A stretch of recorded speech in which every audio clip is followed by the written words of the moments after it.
CPM এর পর এবার বাংলায় বিজেপিকে জিরো করার হুঙ্কার মমতা বন্দ্যোপাধ্যায়। চুরি ডাকাতি করে বেঁচে আছে, দেশ বিক্রি করে দিয়েছে, বিজেপিকে জনগণ ধাক্কা দিয়ে বিগ জিরো করে দেবে। আগামী দিনে আপনাদের আর বিধানসভায় পাঠাবে না মানুষ। বিধানসভার বিশেষ অধিবেশনে বেনজির আক্রমণ মুখ্যমন্ত্রীর। আপনারা একতরফা স্লোগান দিতে পারেন না। আমি স্টুডেন্ট মুভমেন্টের প্রোডাক্ট।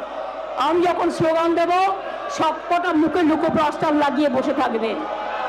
করুন চিৎকার, কতক্ষণ ক্ষমতা আছে দেখছি। লড়ে নেব, বিজেপিকে ধাক্কা দিয়ে, জনগণের ধাক্কা দিয়ে জিরো করে দেবো, জিরো, বিগ জিরো করে দেবো। আগামী দিন আপনারা কেউ আসবেন না, কেউ আসবেন না, মানুষ আপনাদের পাঠাবে না।